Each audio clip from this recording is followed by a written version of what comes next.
Hello dear friends, welcome to Pearl Academy. I hope आप सभी लोग बढ़िया होंगे। और हम लोग क्या तो पॉलिटी विषय पढ़ रहे थे और उसमें यूनियन वाला अपना जो चैप्टर था संघ, उसमें हम लोगों ने राष्ट्रपति के बारे में और उपराष्ट्रपति के बारे में जो भी अनुच्छेद हो सकते थे या जो भी आर्टिकल हो सकते थे वो सारे हम लोगों ने पढ़ लिए। ठीक है, फिर हम लोग पढ़ रहे थे लास्ट वाली वीडियो में क्या था, जो अपनी पिछली क्लास थी उसमें क्या हम लोगों ने पढ़ा था, राष्ट्रपतियों के बारे में पढ़ रहे थे कि स्वतंत्रता के बाद से और अभी तक अपने भारत में जो जो राष्ट्रपति हुए वो कब से कब तक रहे, उनका कार्यकाल कब से कब तक रहा, कितने नंबर पे थे, मतलब पहले राष्ट्रपति, द्वितीय, तृतीय या फिर फर्स्ट, सेकंड, थर्ड, फोर्थ, इस टाइप से। और फिर हम लोग लास्ट जो पढ़े थे किनके बारे में, तो नीलम संजीव रेड्डी जी के बारे में पढ़े थे। और आज हम लोगों को अपने भारत के 7वें राष्ट्रपति, जिनका नाम क्या है, जिनका नाम है ज्ञानी जैल सिंह, ज्ञानी जैल सिंह जी जो थे, इनके बारे में हम लोग पढ़ेंगे। तो ज्ञानी जैल सिंह ये भारत के कैसे, तो 7वें राष्ट्रपति बने, 7वें राष्ट्रपति या प्रेसिडेंट बने। ठीक है, तो अगर आपसे पूछा जाए अभी तक, अगर आपसे पूछा जाए तो पहले ये ऐसे राष्ट्रपति हुए जो सिख कम्युनिटी से थे या सिख धर्म से बिलोंग करते थे। ठीक है, पहले हुए ये। अभी इनसे पहले आपने हमसे जितने भी पढ़े होंगे, आपने जब भी पढ़े होंगे, तो इससे पहले कोई भी सिख धर्म से राष्ट्रपति नहीं बना। तो ये पहले राष्ट्रपति ऐसे थे जो सिख धर्म से बने। ठीक, इसके बाद में ये राष्ट्रपति बनने से पूर्व, ये राष्ट्रपति बनने से पूर्व लगभग 1972 में, कब, 1972 में ये कहाँ के, तो पंजाब, क्या नाम है, पंजाब एक राज्य है और तब भी था, वहां के ये क्या थे, तो ये वहां के सीएम के पद पे रह चुके थे। ठीक है, कहाँ के, तो पंजाब के ये सीएम के पद पे रह चुके थे। कब, तो 1972 में। इसके बाद में क्या देखते हैं कि जो ये ज्ञानी जैल सिंह जी जो हैं, ये 1980 में, कब, तो 1980 में गृह मंत्री, भारत के गृह मंत्री, या फिर बोल सकते हो इंग्लिश में क्या, तो होम मिनिस्टर। ठीक है, होम मिनिस्टर, तो होम मिनिस्टर के पद पे भी इन्होंने कार्य किया। अब इनसे रिलेटेड जो भी बात हो सकती थी विशेष में, वो हमने आपको बता दी कि अगर बात की जाए कि ज्ञानी जैल सिंह कौन से नंबर के राष्ट्रपति थे भारत के, तो 7वें नंबर के राष्ट्रपति थे। पहले भारत के सिख धर्म से बिलोंग करने वाले या सिख कम्युनिटी से बिलोंग करने वाले पहले राष्ट्रपति कौन हुए, तो ज्ञानी जैल सिंह जी ये हुए। इसके बाद में इनका कार्यकाल, तो कार्यकाल इनका कब से कब तक रहा, तो 25 जुलाई 1982 से 25 जुलाई 1987 तक। हमने आपको एक चीज बताई थी, अब चूंकि जो अंतिम राष्ट्रपति जिनसे पहले जिनकी मृत्यु हो गई थी या थोड़ा बहुत कार्यकाल ऊपर नीचे हुआ था, बस उसी वहां तक थोड़ी दिक्कत थी कार्यकाल को याद करने में। अब आपको किसी भी तरह से कार्यकाल को याद करने में दिक्कत नहीं होगी। आप केवल 25 जुलाई याद रखें, क्या, 25 जुलाई याद रखें, और उसके बाद जो भी टाइम पीरियड है, जैसे कि 1970 से 1982, चूंकि 5 वर्ष का कार्यकाल होता है राष्ट्रपति जी का, तो वो वैसे ऐड करते रहे। ठीक है, इसके बाद में हम लोग देखते हैं भारत के अगले राष्ट्रपति जी के बारे में। तो भारत के अगले राष्ट्रपति जी के बारे में देखते हैं।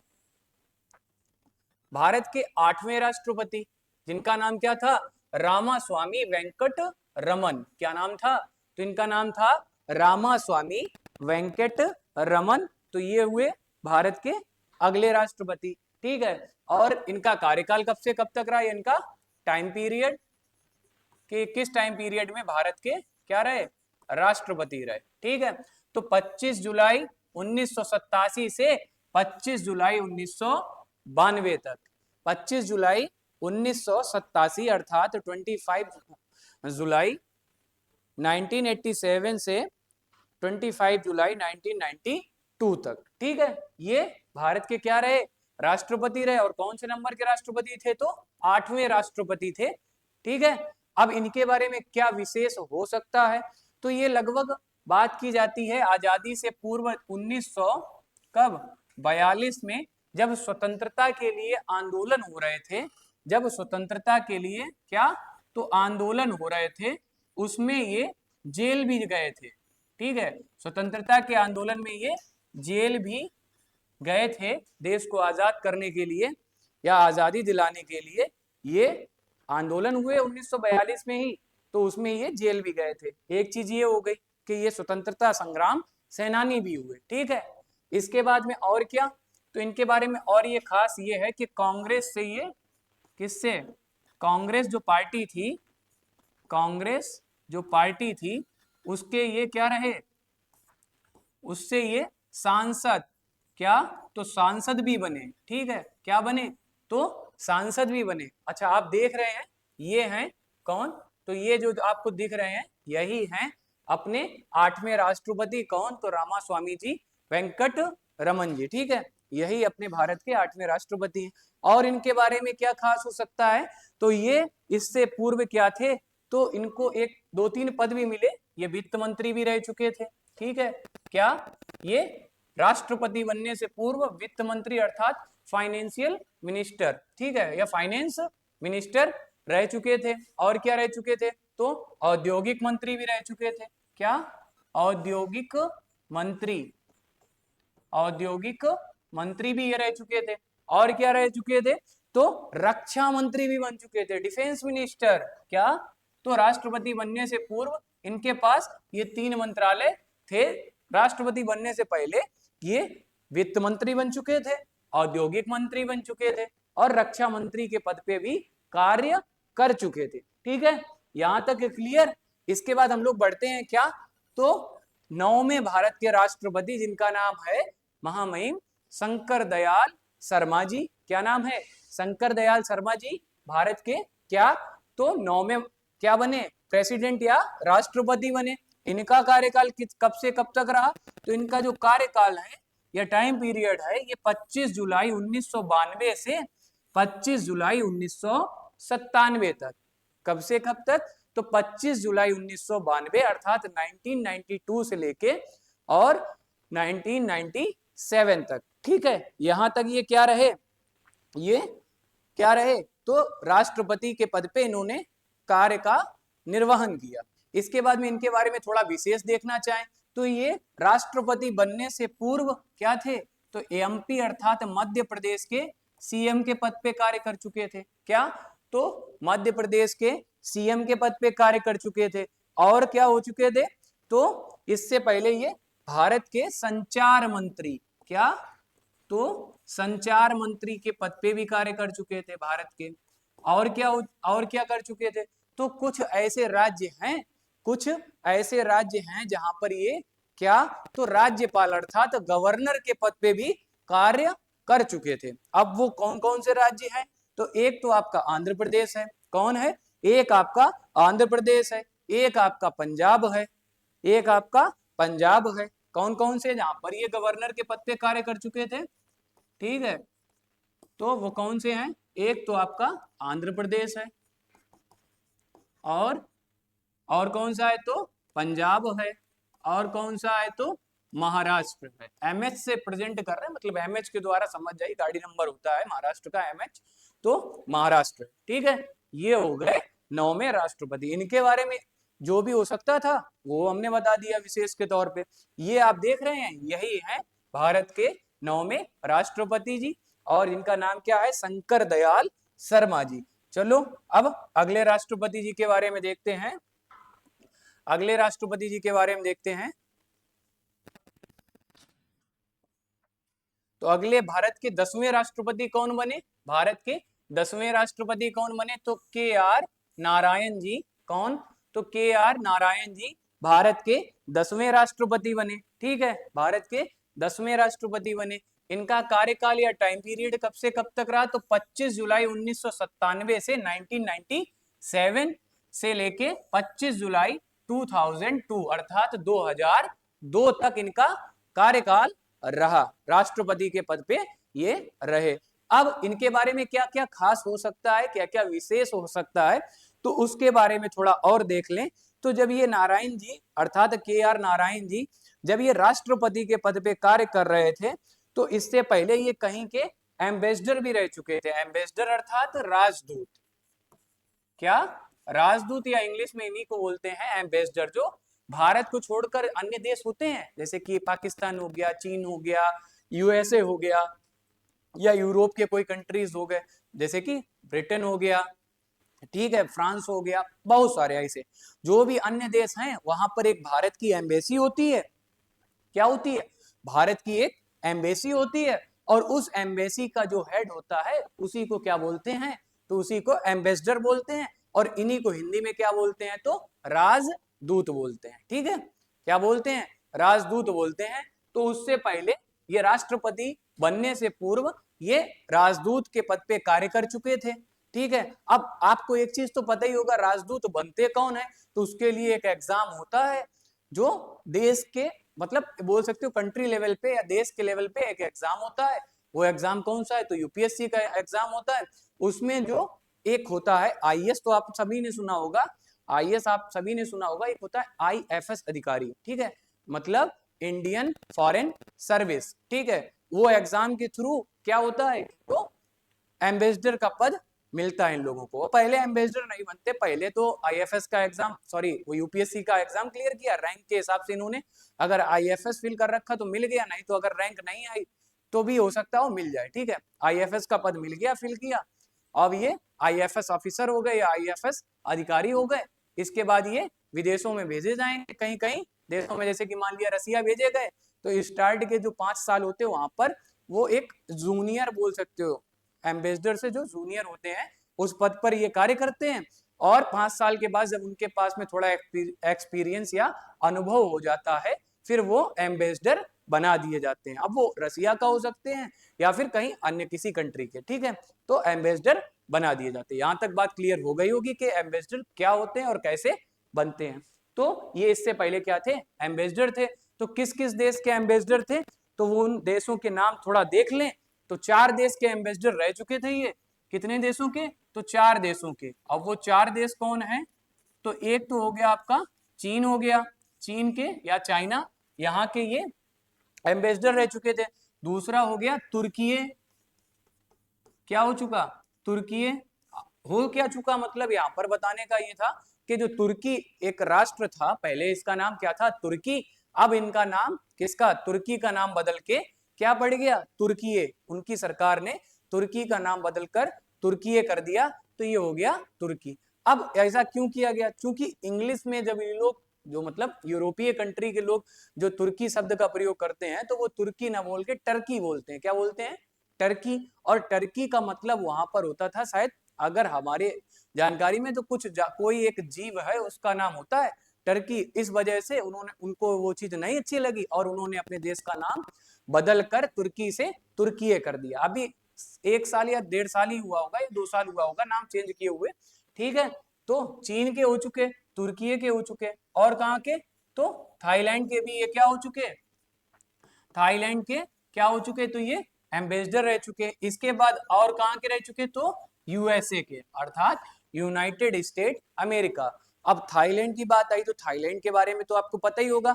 अच्छा, अब आपसे कुछ प्रश्न हैं। ये जो 4 देश हैं कि चीन, चीन की राजधानी कहाँ है ये भी आपको कमेंट बॉक्स में बताना है। तुर्की की राजधानी कहाँ है ये भी आपको कमेंट में बताना है। थाईलैंड की राजधानी और यूएसए की राजधानी, इनकी सबकी आपको क्या कैपिटल जो है, इनकी राजधानियां हैं, वो आपको कमेंट बॉक्स में बताना है, उत्तर देना है इसका, इन प्रश्नों का। अब थोड़ा इनके बारे में और देख लेते हैं कि ये एक तो राजदूत भी रह चुके, ठीक है, और क्या इन्होंने और किन पदों पर इन्होंने कार्य किया? तो ये विज्ञान और कानून में डॉक्टरेट की उपाधि प्राप्त की थी इन्होंने। काहे में? तो विज्ञान अर्थात साइंस और कानून, ठीक है, इसमें इन्होंने क्या किया था? तो डॉक्टरेट, डॉक्टरेट की उपाधि इन लोगों कह रहे कि सॉरी, इन जो अपने जो राष्ट्रपति जी थे, इन्होंने क्या किया? तो डॉक्टरेट की उपाधि ली थी। काहे में? तो विज्ञान और कानून में, अर्थात प्रोफेसर के पद पे भी कार्य कर चुके थे। इससे पहले और क्या थे? तो अपने भारत की जो सबसे प्रसिद्ध बोल सकते हो कि जहां पर आए दिन वो न्यूज में रहती है, उस यूनिवर्सिटी का नाम है कौन सी? तो जेएनयू, जवाहरलाल नेहरू यूनिवर्सिटी। यहाँ के ये कुलपति, अर्थात कुलपति के पद पे कार्य किए, मतलब यूनिवर्सिटी के हेड के पद पे इन्होंने कार्य किया। ठीक है, इतना इनके लिए जितना बताया जा सकता था वो बता दिया हमने। ठीक है, अब हम लोग देखते हैं भारत के अगले 11वें राष्ट्रपति, जिनका नाम है महामहिम एपीजे अब्दुल कलाम जी। ठीक है, एपीजे अब्दुल कलाम जी। तो पहली चीज तो यही है कि एपीजे शब्द का जो इनका नाम था, इनका फुल फॉर्म क्या है। तो अगर जिनको पता है तो वो कमेंट बॉक्स में लिखेगा, नहीं पता तो हम बताए दे रहे, हम तो इसी वजह से यहाँ पर है आपको बताने के लिए। तो एपीजे शब्द का फुल फॉर्म क्या है, डॉक्टर अब्दुल पाकिर जैनुलब्दीन अब्दुल कलाम। ठीक है, क्या तो डॉक्टर अबुल पाकिर जैनुलब्दीन अब्दुल कलाम। ठीक है, ये इनके नाम का फुल फॉर्म हो गया। अब हमारी नजर में तो ये भारत के ऐसे पहले राष्ट्रपति हुए कि जो राष्ट्रपति का पद है वो भी इनके सामने छोटा ही था अगर देखा जाए, क्योंकि राष्ट्रपति का पद भी इनके सामने छोटा ही था। इनको अवार्ड भी मिला था, भारत का सर्वोच्च पुरस्कार है, जो भारत का सर्वोच्च पुरस्कार जिसका नाम क्या है, तो भारत रत्न। हमने पिछली क्लास में आपसे पूछा था कि जो भारत रत्न है जो दिया जाता है ये किस वृक्ष की पत्ती के आकार का होता है, ये प्रश्न हमने शायद आपसे किया था, तो वो आपने उत्तर दिया नहीं था, तो फिर भी हम बताए दे रहे, वो होती है पीपल की पत्ती होती है, उसी के शेप में वो भारत रत्न अवार्ड होता है। ठीक है, ये भारत का सर्वोच्च पुरस्कार है और ये इनको किनको, कलाम साहब को मिला था भारत रत्न पुरस्कार। ठीक, बात यह है कि ये इस भारत रत्न के पुरस्कार को, एक भारत के रत्न को ही, वाकई में सर्वश्रेष्ठ रत्न ही थे भारत के, उनको ये पुरस्कार मिला। तो पहली बार ऐसा हुआ कि पुरस्कार की कीमत बढ़ गई, या बोल सकते हो कि भारत के जो सर्वोच्च पुरस्कार है उसकी कीमत बढ़ गई, कि जो महान व्यक्ति, इनसे महान तो मेरे ख्याल से अभी हमारे नजर में, हमारे तो आइडल हैं, अभी हमारे नजर में तो जो हमारे जीते जी अर्थात हमारे सामने जो रहे, अगर महापुरुष पूछे जाएं तो अभी तो सभी के ज्यादातर होंगे कौन, तो कलाम साहब होंगे। तो इन्हें भारत रत्न दिया गया और उस भारत रत्न की भी गरिमा, या बोल सकते हो उसकी जो प्रतिष्ठा है वो भी इनके बराबर ही थी, या हो सकता हो कि ये उन भारत रत्न से भी थोड़ा ऊपर निकल जाए, मतलब कहने का मतलब इतने योग्य व्यक्ति थे। ठीक है, कि एक बढ़िया हाथों में और बढ़िया व्यक्ति को दिया गया, जिससे उस पुरस्कार की भी कीमत बढ़ गई। ठीक, अब इनका कार्यकाल कितना था, तो कार्यकाल 25 जुलाई 2002 अर्थात 2002 से लेके 25 जुलाई 2007 तक इनका क्या रहा, तो इनका कार्यकाल रहा। अब इनके बारे में बताने के लिए तो बहुत कुछ है, ठीक है, और हम जितना भी बताएंगे वो हो सकता हो कम हो, और आप भी जितना पढ़ेंगे वो भी हो सकता है कम हो। ठीक है, तो अभी हम लोग सिलेबस को लेके चल रहे हैं। ठीक है, इनके बारे में अगर आपको मौका मिले तो पढ़िएगा, आपको बहुत ज्यादा मोटिवेशन मिलेगा और बहुत ज्यादा सीखने को मिलेगा। ठीक है, तो इनके बारे में एक दो जो बातें इंपॉर्टेंट हैं आपके एग्जाम से रिलेटेड, कौन से, तो रेलवे के एग्जाम से रिलेटेड या फिर ग्रुप डी के एग्जाम से रिलेटेड जो भी आपके कुछ अगर क्वेश्चंस बन सकते हैं तो उनको देख लेते हैं। एक तो ये हो गया कि भारत रत्न इनको मिला, दूसरा इनको मिसाइल मैन के नाम से जाना जाता है, किस नाम से, तो मिसाइल मैन के नाम से इनको जाना जाता है, और ये भारत के वैज्ञानिक भी थे। बोल सकते हो कि अभी तक भारत में जितने भी वैज्ञानिक हुए उनमें से कुछ अगर टॉप 10 की बात की जाए तो ये कम से कम टॉप 5 के अंदर ही आएंगे।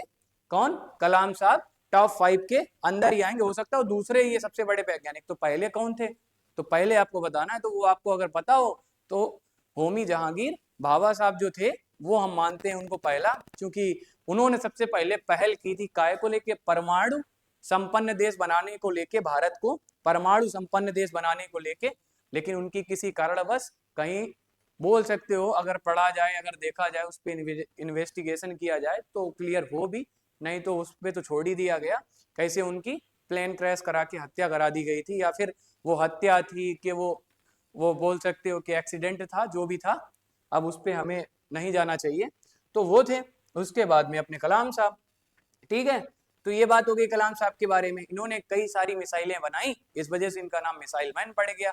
आपको एक दो पता ही होंगी, एक तो अग्नि हो गई, आकाश हो गई, तो ऐसी कुछ त्रिशूल हो गई, ये कुछ मिसाइलें थी जो इन्होंने बनाई, इस वजह से इनका नाम मिसाइल मैन पड़ गया। और इन्होंने क्या काम किया, तो भारत में जो परमाणु वाला प्रोग्राम चल रहा था, परमाणु बम बनाने वाला, उस प्रोग्राम में इनका बहुत बड़ा योगदान था। क्योंकि उसी टाइम पे कौन, तो कलाम साहब क्या थे, तो उसी टाइम पे राष्ट्रपति के पद पे कार्य कर रहे थे और प्रधानमंत्री थे अपने भारत के उस टाइम के, कौन, तो माननीय अटल बिहारी वाजपेयी जी। कौन, वाजपेयी जी। अभी तक भारत के इतिहास में हमारी नजर में तो इतने श्रेष्ठ व्यक्ति जो उस पद पे रह के उस पद की, मतलब बोल सकते हो कि उस पद की वैल्यू बढ़ गई, तो ऐसे दो ही हुए, एक तो कलाम साहब और कौन, तो वाजपेयी जी। अब वो दोनों एक ही टाइम पीरियड में, ये संयोग तो पता नहीं कब बने, या बने भी ना बने ये भी नहीं कहा जा सकता। दोनों लोग कैसे, तो देश के लिए एकदम तैयार, जान देने के लिए तैयार, देश को कैसे भी करके आगे बढ़ाना, विकसित करना। तो शायद हो सकता है कि इनसे ज्यादा कौन, तो योग्य व्यक्ति अभी भारत में उस पद पे नहीं आए, हो सकता है, और हो सकता मैं गलत भी हूं, और भी हो सकते हैं। तो हमारी नजर में कलाम साहब और वाजपेयी जी एक ऐसे संयोग से, मतलब बोल सकते हो कि एक ऐसे संयोग से ही बने कि दोनों लोग एक टाइम पे भारत के सर्वोच्च पद पे रहे। ठीक, तो ये हो गई बात कलाम साहब के बारे में। अब हम लोग बढ़ते हैं आगे, तो अगले अपने राष्ट्रपति कौन है, तो इनके बारे में भी देखते हैं। ठीक है, तो अपनी 12वीं कौन, तो 12वीं जो राष्ट्रपति बनी वो महिला राष्ट्रपति थी और उनका नाम था महामहिम प्रतिभा देवी सिंह पाटिल। तो प्रतिभा देवी सिंह पाटिल जी ये भारत की कौन सी, तो 12वीं राष्ट्रपति बनी, और ये पहली, कैसी, तो पहली महिला राष्ट्रपति भी थी। ठीक है, पहली महिला और राष्ट्रपति, भारत में बनने वाली पहली महिला राष्ट्रपति कौन थी, तो प्रतिभा देवी सिंह पाटिल जी ही थी। यही पहली भारत की महिला राष्ट्रपति बनी, और ये पहली महिला राज्यपाल भी थी, पहली महिला राज्यपाल थी, और वो स्टेट है, उस स्टेट की महिला राज्यपाल या गवर्नर बोल सकते हो, पहली महिला राज्यपाल या गवर्नर भी बोल सकते हो। किस राज्य की, तो राजस्थान की ये पहली महिला राज्यपाल भी बनी। ठीक, इनका कार्यकाल क्या था, तो इनका कार्यकाल था 25 जुलाई 2007 से 2007 से 25 जुलाई 2012 तक, अर्थात 2012 तक। ठीक है, ये बात हो गई प्रतिभा देवी सिंह पाटिल जी के बारे में, और ये पहली महिला राष्ट्रपति थी। ये प्रश्न बहुत बार पूछा गया, और ये राजस्थान की पहली महिला क्या, गवर्नर भी थी। ठीक है, ये प्रश्न हो गया। अब आते हैं अगले राष्ट्रपति पे, तो भारत के 13वें राष्ट्रपति बने कौन, तो प्रणब मुखर्जी जी, भारत के कौन से, तो 13वें राष्ट्रपति बने, और इनका कार्यकाल कब से कब तक रहा, तो कार्यकाल इनका 25 जुलाई 2012 से 25 जुलाई 2017 तक इनका क्या रहा, कार्यकाल रहा। इससे पहले 2017 तक, ठीक है, इससे पहले ये किस पद पर कार्य कर चुके थे, मतलब राष्ट्रपति बनने से पूर्व ये कौन कौन से पद पे कार्य कर चुके थे, तो ये भारत के वित्त मंत्री भी बन चुके थे। मतलब राष्ट्रपति बनने से पूर्व ये भारत के वित्त मंत्री, भारत के रक्षा मंत्री, भारत के वित्त मंत्री, भारत के रक्षा मंत्री, भारत के विदेश मंत्री। ठीक है, भारत के जितने भी बड़े पद थे सब पे ज्यादातर कार्य किया था इन्होंने, अपना कार्य किया था भारत को आगे बढ़ाने के लिए। तो वित्त मंत्री, रक्षा मंत्री और विदेश मंत्री के पद पे भी कार्य किया। और क्या हुआ, तो योजना आयोग, क्या, योजना आयोग, योजना आयोग, और योजना आयोग के ये क्या थे, तो उपाध्यक्ष के पद पे भी कार्य कर चुके थे। काहे पे, तो उपाध्यक्ष के पद पे भी कार्य कर चुके थे। अब योजना आयोग, तो योजना आयोग का नाम बदल दिया गया। अब योजना आयोग की जगह आपको ये दिखेगा नीति आयोग, क्या, तो नीति आयोग दिखेगा, लिखे जरा यहाँ पर, योजना आयोग का नाम बदलकर नीति आयोग कर दिया गया। और इसका जो अब यहाँ से प्रश्न बनता है कि नीति आयोग का फुल फॉर्म क्या है, वो आपको कमेंट बॉक्स में बताना है। इसके जो अध्यक्ष होते हैं नीति आयोग के, वो होते हैं प्रधानमंत्री जी। ठीक है, योजना आयोग का ही चूंकि नाम बदला गया, तो जो इसके कौन होते हैं अध्यक्ष, वो प्रधानमंत्री, और उपाध्यक्ष, अब मतलब उस टाइम पे कौन, अध्यक्ष कोई होंगे, तो अध्यक्ष होंगे वो कौन, प्रधानमंत्री जी। इसके अध्यक्ष जो होंगे वो प्रधानमंत्री जी होंगे, और इसके उपाध्यक्ष, तो उपाध्यक्ष के पद पे माननीय मुखर्जी जी ने कार्य किया। ठीक है, अब आते हैं कहाँ, तो अब देखते हैं अगले राष्ट्रपति जी के बारे में, अगले राष्ट्रपति जी के बारे में। तो भारत के 14वें राष्ट्रपति कौन से? तो भारत के 14वें राष्ट्रपति कौन बने? तो माननीय रामनाथ कोविंद जी बने। कौन बने? माननीय रामनाथ कोविंद जी। आप देख रहे हैं ये रहे कोविंद साहब। और ये सबसे बड़ी बात बताएं, अगर आप लोग देख रहे हैं ये हम लोगों के क्षेत्र के ही हैं, थोड़ा ही दूर है हमारे यहाँ से, लगभग बहुत ज्यादा 60-70 किलोमीटर होगा, जो इनका पैतृक आवास है, या बोल सकते हो जहाँ पर ये रहा करते थे, या एक टाइम पे जब बचपन में यहीं रहे होंगे, फिर ये कानपुर सेटल हो गए, उसके बाद में ये बाहर चले गए। तो जब ये रहे थे तो हमारे घर के पास में ही है, लगभग 60-70 किलोमीटर दूर ही होगा, ठीक है, यहाँ से हमारे जहाँ हमारा संस्थान है, तो वहां इनका घर है, ठीक। तो इनका कार्यकाल कितना रहा? तो कार्यकाल इनका 25 जुलाई 2017 से 25 जुलाई 2022 तक इनका कार्यकाल रहा। अभी तक ये भारत के क्या राष्ट्रपति रहे, अभी कुछ समय पूर्व ही 1-2 साल या 3 साल पूर्व ही भारत के राष्ट्रपति रहे। इससे पहले ये और क्या रह चुके थे विशेष में अगर पूछा जाए, तो ये राज्यसभा के क्या, ये राज्यसभा से सांसद के पद पे भी कार्य कर चुके थे, राज्यसभा के सांसद भी रह चुके थे। और क्या रह चुके थे? तो ये बिहार के कहां? तो बिहार के राज्यपाल अर्थात गवर्नर के पद पे भी इन्होंने क्या कार्य किया था, इन्होंने बिहार के गवर्नर के पद पे भी कार्य किया था, ठीक है, ये बात हो गई। अब भारत के द्वितीय बोल सकते हो, या फिर अभी देखते हैं 15वें भारत के राष्ट्रपति के पद पे किसने कार्य किया, या कौन है अभी वर्तमान में भारत के राष्ट्रपति? तो बोल सकते हो माननीय या महामहिम कौन? द्रौपदी मुर्मू जी क्या है? भारत की 15वीं राष्ट्रपति हैं अभी की। और वैसे बोल सकते हो तो 15वीं राष्ट्रपति, और बोल सकते हो क्या? तो द्वितीय महिला राष्ट्रपति, द्वितीय महिला राष्ट्रपति, ठीक है, द्वितीय महिला राष्ट्रपति कौन? माननीय द्रौपदी मुर्मू जी, ठीक है। और इससे पहले ये क्या थी? तो ओडिशा सरकार में ये मंत्री के पद पे भी कार्य कर चुकी थी। काहे के पद पे? ओडिशा सरकार में, जो ओडिशा राज्य है वहां की सरकार, जो राज्य सरकार है वहां पर ये मंत्री के पद पे भी कार्य कर चुकी थी। अच्छा, इनका कार्यकाल तो 25 जुलाई 2022 से शुरू हुआ और अभी चल ही रहा है, तो खत्म होने की तो बात होती नहीं है कि कब खत्म होगा, तो ऐसी तो बात करना नहीं चाहिए। तो अभी इनका पद चल रहा है और वर्तमान में भी यही कौन?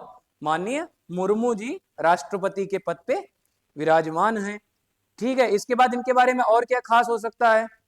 तो ये झारखंड राज्य की पहली महिला, बोल सकते हो ये झारखंड राज्य की पहली महिला आदिवासी, ये झारखंड राज्य जो है झारखंड है और उसकी पहली महिला आदिवासी बोल सकते हो राज्यपाल के पद पे कार्य कर चुकी हैं। राज्यपाल अर्थात गवर्नर का पद, ठीक है। तो ये झारखंड की पहली बोल सकते हो पहली महिला आदिवासी राज्यपाल बनी, जो कि एक आदिवासी समुदाय से आती थी और वो यहां तक आ गई। अब ये तो भारत की बोल सकते हो महानता ही है कि अपने यहाँ पर जो भी संविधान में लिखा गया कि हम सब लोग समान हैं, बराबर हैं, किसी भी प्रकार से जाति धर्म या किसी भी चीज का कोई भी भेदभाव नहीं किया जा सकता, कोई भी भेदभाव नहीं किया जा सकता। तो उनका अपने भारत के संविधान का एक सबसे बोल सकते हो महत्वपूर्ण उदाहरण है कि हमारे बीच में द्रौपदी मुर्मू जी इस पद पे आई, मतलब एक बहुत सामान्य परिवार में जन्मी और कहा? तो भारत के सर्वोच्च पद पे अर्थात राष्ट्रपति के पद पे कार्य किया। तो ये हो गया अपना पूरा टॉपिक, कौन सा? राष्ट्रपति वाला। कौन सा? तो राष्ट्रपति वाला अपना पूरा टॉपिक कंप्लीट हो गया। अब हम लोग मिलेंगे अगली क्लास में, ठीक है। तो अब आपको हम एक चीज और बताएं, आपको हमारे चैनल को अगर आपने क्या तो सब्सक्राइब नहीं किया है, अगर हमारे चैनल को आपने सब्सक्राइब नहीं किया है तो आप हमारे चैनल को सब्सक्राइब कर लें, ठीक है। क्या कर लें? सब्सक्राइब कर लें। अगर आपने हमारे चैनल पे लाइक नहीं किया, हमारी वीडियो को लाइक नहीं किया, ठीक है, हमारी वीडियो को लाइक नहीं किया तो उस वीडियो को लाइक भी जरूर करें, ठीक है। और हो सके तो जो बच्चे चाहते हैं कि हम सर की क्लास को ऑफलाइन बैच में ज्वाइन करें, तो आप हमारी ऑफलाइन बैच में आ सकते हैं, ज्वाइन कर सकते हैं ऑफलाइन क्लास को। और करना क्या है, आपको अगर दिक्कत हो रही है यहाँ पे आने की, अगर यहाँ पे आने की या और कोई भी टॉपिक से रिलेटेड या फिर और भी कोई प्रॉब्लम पढ़ाई से रिलेटेड आपको हो रही हो, तो एक नंबर दे रहे हैं हम अपना, ठीक है। क्या है, तो 63 94 94 20 30 या 6394942030, इस पे किसी भी टाइम पे आप कॉल कर लेना या कॉल कर लेना। आप अगर ज्वाइन करना चाहें तो ऑफलाइन क्लास भी ज्वाइन कर सकते हैं, ठीक है। तो आज की क्लास अपनी यहीं तक, मिलते हैं अगली क्लास में एक नए टॉपिक के साथ में। तब तक के लिए हमारे साथ में बने रहिएगा। जय हिंद, जय भारत।